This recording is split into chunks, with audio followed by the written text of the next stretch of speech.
Hi everybody, நான் உங்கள் Sridhar from Porur, Chennai. Back to pavilion. வாங்க இன்னைக்குள்ள கண்டென்ட்குள்ளே போகலாமா?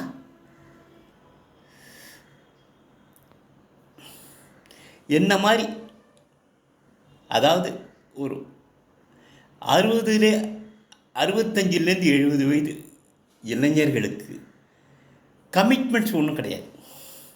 ஏன்னா கடமை முடிந்தது, பிள்ளைகளுக்கு படிக்க வச்சு கல்யாணம் பண்ணி இது பண்ணியாச்சு, பேர குழந்தைகளும் ஓரளவு பார்த்து கொண்டாயிட்டு. இந்த சமயத்தில் நமக்கு ஒரு சேஞ்சு தேவையாக இருக்கிறது.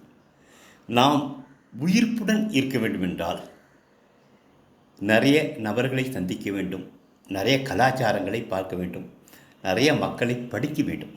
அதற்கு சுற்றுலா என்பது ஒரு உன்னதமான மருந்து. இது ஒரு மருந்துன்னு தான் சொல்லணும்.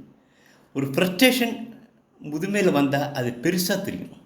அந்த ஃப்ரஸ்ட்ரேஷன் இல்லாமல் இருக்கணும்னா 4 பேரை பார்க்கணும், 4 ஊரை பார்க்கணும், கலாச்சாரங்களை பார்க்கணும், மக்கள் வெவ்வேறு ஊர்கள் எப்படி இருக்காங்கன்னு பார்க்கணும்.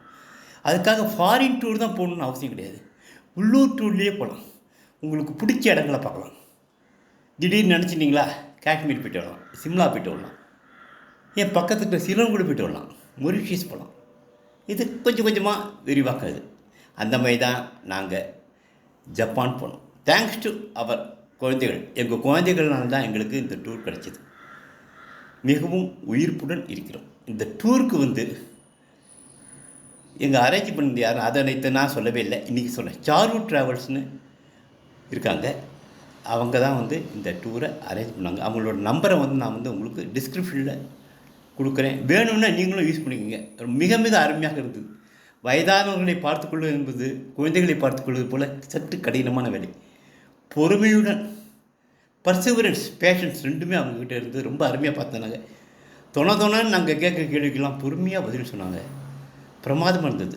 இது விளம்பரம் இல்லை, இது ஒரு விளம்பர பதிவு கிடையாது. குற்றங்களையும் சொல்வோம். அதாவது உணவு எங்களுக்கு பெரும்பாலானவர்களுக்கு தென்னிந்திய உணவு வகைகள் அது எங்களுக்கு கிடைக்கல. அது ஒரு சின்ன வருத்தம் தான் ஒழிய பாக்கியெல்லாம் பிரமாதமாக நடந்தது. அதையும் அவங்க போக போக அவங்க மாற்றிக்கொள்வார்கள் என்று நினைக்கிறோம்.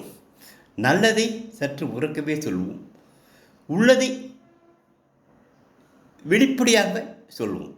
இது ஒரு ஜஸ்ட் ஒரு இது மாதிரி தான் சொல்கிறேன். நீங்கள் இந்த ரெஃபரன்ஸை நீங்கள் எடுத்துக்கணும்னு அவசியம் கிடையாது.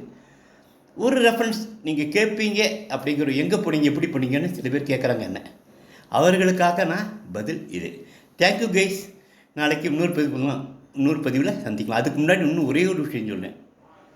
சுற்றுலா செல்லுங்கள், உங்கள் மனதை புத்துணர்ச்சியுடன் வைக்கும்.